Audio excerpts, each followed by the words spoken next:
ይላል ማለት ነው። አጠገባችሁ ያለውን ሰው ያዙ። አስተውለ ጸልይ በሉት። ታርቀ ጸልይ በሉት። ይቅር ብለ ጸልይ በሉት። እግዚአብሔር ይቅር ይበላል።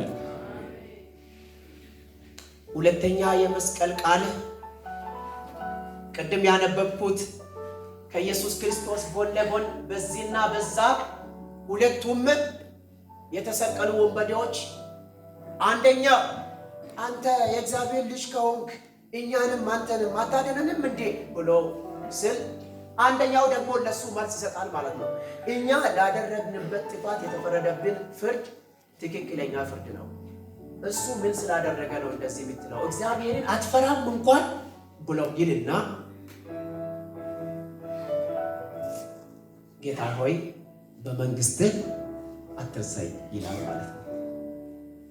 ሁለቱም ቃላቶች አንደኛ እኔ ኃጢአት ሰርቼ ያለው በኃጢአቴ እየተቀጣው ነው ብለው እየተናዘዘ ነው።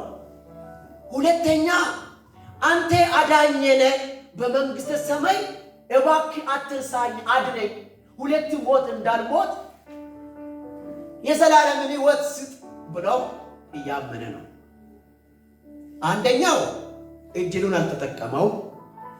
ዛሬም የወንጌል ስርጭት ላይ ስንሄድ የሰው ልጅ ሁሉ ወንጌል ሲሰበክ አንደኛው የተቀበለው አዎ ሞቶልኛል ብሎ ኃጢአቱን ከተናዘዘ ምን ይሆናል? ይቅር ይባላል። ያድነኛል ብሎ ሲያምን ደግሞ የዘላለም ሕይወት ያገኛል። ልክ እንደዛው መስቀል ላይም ለእነዚህ ለሁለቱ ወንበዴዎች አንደኛው ጥፋት፣ ሌላኛው ደግሞ ኃጢአቱን በመናዘዙና ጌታ እንደሚያድን በማመኑ ኢየሱስ ክርስቶስ ሁለተኛ ቃል መለሰው እንዲህ ብሎ እውነት እውነት እልሃለሁ ዛሬ ከኔ ጋራ በገነት ትሆናለህ። አሜን ነው ወይ? ይሄ ደግሞ የሚያስታድናል ወሮ ሃሌሉያ ያትበል በደንብ በጌታ ድነሃል ድነሻል በሉ በደንብ አሁንም ደስ ይበል በጌታ ድነሃል በሉ። አሜሪካ እንሄዳለን፣ ደቡብ አፍሪካ እንሄዳለን፣ ሌላ ብንባል እኮ ዲናር ከተባለ በላይ አዎ ጉራችን በጣም አይጣል ነው የሚሆነው ማለት ነው። ዲቪ ደርሷል የሆነ ነገር ፕሮፌሳይዝ ቢያደርግ አሁን የቤት አይሸከምም። አዎ ልንገር ያደል ቁርጡን ልንገር አንተ በክርስቶስ የተወደድከው ለሰማይ ነው። አሜን በለኝ እስቲ ድኛለሁ በጌታ የምን አሜን በለኝ። ለቁስ አይደለም ጌታ የተሰቀለው፣ ቁስልማ በቃል ያመጣል እንጂ ለማዳን ስል ነው እሱ የተሰቃየው።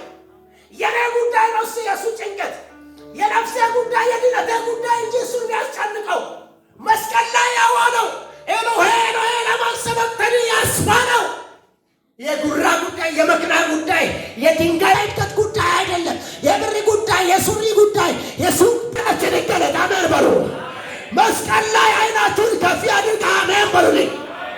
አዎ ድነሃል እንጂ ሰማይ ሰማይ ይሽተት ድነሃል እንጂ አዎ የምድር ቁርጡን ልንገርህ በመከራ በበሽታ በተለያዩ ጉዳዮች እየተሰቃየህ ትሄዳለህ። ሰማይ ግን አዲስ ሕይወት ትጀምራለህ። እሞታለሁ ብሎ የሞተው ኢየሱስ እመጣለሁ ብሎ ደግሞ ይመጣል ይወስዳል። ሰማይ ሀገር ነው የምን አሜን በሉልኝ። ያለው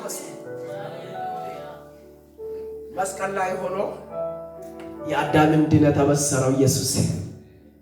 ሶስተኛ ሪሌሽንሺፕ ነው፣ ህብረትን ነው ያጠናቀቀው። እንደገና አጎለበተ ህብረትን። ይሄ ህብረት ሁለት ነገሮችን የሚያሳይ ነው። አንደኛው ከአብና ከሰው ልጆች የተቋረጠውን ህብረት ከእንደገና መልሰው እንደሚያድስ የምናገርበት ነው። ሁለተኛው መዛሙርትና በእናቱ በማርያም እና በሱ መካከል ያለው ግንኙነት አሁንም እንደሚቀጥል አይዟችሁ፣ ዛሬ አክቷል። መስቀል ላይ ተሰቅዬ እንደዚህ ተንጠልጥዬ እንዳያችሁ ብቻ ጉዳዩ አይቀርም፣ ይቀጥላል። አረ ኢየሱስ ይቀጥላል የምል አሜን በሉ። አሜን። አዎ ይቀጥላል። እርስ በርሳችሁ ተዋደዱ፣ ፍቅራችሁ እጅ አጠገባችሁ ያለውን አዎ ተያያዙ አለ። ምን ብሎ እንደሆነ ልንገራችሁ አይደል? አንቺ ሴት አለ ኢየሱስ ትኩር ብላ ልንገረውና ኢየሱስ ክርስቶስ አንቺ ሴት አለ እነሆ ልጅሽ አለ። ኢየሱስ ይወደው የነበረውን ዮሐንስን ነው ልጅሽ ብሎ የሚያሳየው። ከደቀ መዛሙርቱ አንዱ ነው ልጅሽ ይኸው አለ። ኢየሱስ ይወደው የነበረውን ደቀ መዛሙርት በሌላ ቦታ የተጠቀሰውን ዮሐንስን ደግሞ አንተ ልጅ አለ እነሆ እናትህን ውሰድ አለው ማለት ነው። ምን ማለት ነው? በሌላ አገላለጽ እዚህ እያለቀሰች እንዳትጎዳ እናቴንና እናቴን ይዘው ውሰድ ማለት ነው። ከዛም በኋላ ሐዋርያው ዮሐንስ ገባውና ከሌሎችም ከማርያም እህትና ከመግደላዊት ማርያም ጋር ሆነው የኢየሱስን እናት ማርያምን ወደ ቤት ወሰዱ ይላል ቃሉ ዮሐንስ 19 ላይ ስትመለከቱ። ስለዚህ ምን ማለቱ ነው? አሁንም ሞቶ የማይቀር ነው። አይዟችሁ እንደተናገርኩት እኔ እየሞትኩ ነው፣ እንደተናገርኩት ደግሞ ከሞት እነሳለሁ ስለ አጠነከረው። ይሄ የነሱ ሪሌሽን ብቻ አይደለም፣ የነሱ ግንኙነት ብቻ አይደለም። የተቋረጠ የሰማይና የምድር ግንኙነትም እየተፈጠረ ነው። በኢየሱስ የተቋረጠ ግንኙነት ቀጥሏል። የምን ሰው አሜን በልልኝ። ይመሌ ሁላ ይተንስኮ ኢየሱስ ተዮ መንደናሚስ አሜን ይሁን። ኢየሱስ እንደተ ይተምቦዮ መንደናሚስ አሜን ይሁን። አጠገባችሁ ያለውን ሰው የተቋረጠ ግንኙነት በኢየሱስ ሞት ቀጥሏል በሉ። ሃሌሉያ! ኢየሱስ የተባረከ ይሁን። የአብ ልጅ ተብለሻል በሉ። ሃሌሉያ! አብ አባት ብለህ የምትጠራበትን የልጅነትን ስልጣን አግኝተሻል በሉ። ጄሎስ ሴክራጃኒያ ሞሳ እንደ ኃጢአተኛ በአብ ፊት አሁን ከእንኳን በኋላ አትቆምም በሉ። በጽድቅ ትቆማለህ በሉ። አብ አባት ብለህ ትጠራለህ በሉ። የተቋረጠ ነገር አሁን ተገናኝተዋል በሉ። አሁን ቀጥለዋል በሉ። አሁን የቁጣ ልጅ አትባልም በሉ። አሁን የምህረት ሰው ትባላለህ። አሁን የጸጋ ፊቱ አለሸዲያ አለ ኢየሱስ ስበት አለ አሜን በሉ። ተቀጠለልኝ። አራተኛ ቶሎ ብዬ ሊሄድ አራተኛ የኢየሱስ ተጠማሁ አለ። ተቀባችሁ ያለውን ሰው ኢየሱስ ተጠማሁ አለ። ላንቺ ላንተ ብላችሁ ተጠማሁ አለ ኢየሱስ። አይገርማችሁም? በምድረ በዳ ላይ ውሃ አጥቶ እንደሚጨነቅ ሰው አይደለም ተጠማው ያለው ኢየሱስ። ኢየሱስ ተጠማው ያለው እንዴት እንደሆነ ታውቃላችሁ? እዚህ ጋር በተሰቀለ ሰዓት በዚህ የደም መዘዋወሪያ ቬን የሚቆርጥበት ምስማር ነበር የተቸነከለው። ሞትና ሞት እኩል አይደለም። እዚህ ጋር እታች በእግሮቹም ላይ ደም ስሮቹን የሚያገኝበት ወፋፍራም የሆኑ ምስማሮች ናቸው የተቸነከለው ኢየሱስ። አይገርማችሁም? በኢትዮጵያ ሕገ መንግስት እንኳን በሽጉጥ አንድ ጊዜ ጅው አድርጎ የገደለ ሰውና የሰቀቀን ሞት እየጨፈጨፈ እየቆረጠ እንደዚህ እያደረገ የገደለ ሰው እኩል የሆነ ፍርድ አይሰጠውም። ኢየሱስ ክርስቶስ ለኔና ላንተ ስል እየተሰቃየ አይገርማችሁም? የስቃዩን ጥግ እያየ ይኸውላችሁ፣ በሰው ውስጥ ላይ ያለው ህይወትን የሚያስቀጥለው ደም ነው።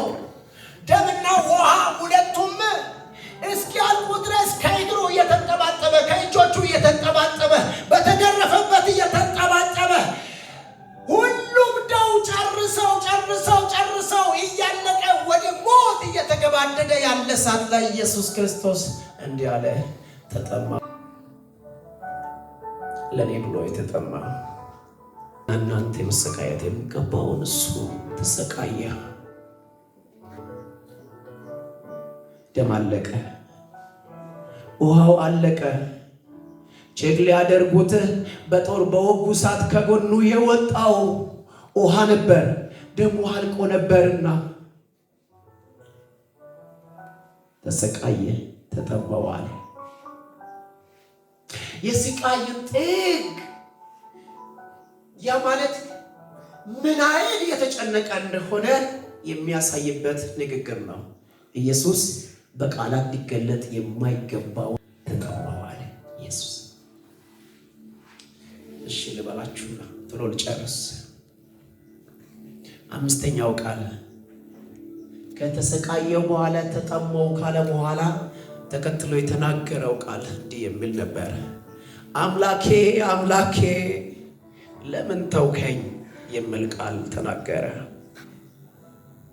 ሙሉ በሙሉ መተውን የሚያሳይ ነገር ነው። አቃላችሁ አብ ከአዳም ጀምሮ ከስህተቱ ጀምሮ እስከ መጨረሻ አዳም ድረስ ያለውን ኃጢአት ሁሉ በሱ ላይ ጭኖ ስለነበረ በዘፍጥረት 3 ላይ እንደተናገረው ከሴቲቱ የሚወለድ እንደተባለው ትንቢቱ ይፈጸም ዘንድ በዘኍልቍ ላይ ሙሴ የሰቀለው የናሱ እባብ እንደተሰቀለው እንዲሁ አካል ለብሶ ኢየሱስ ስለኔና ስላንተ ይሰቀል ዘንድ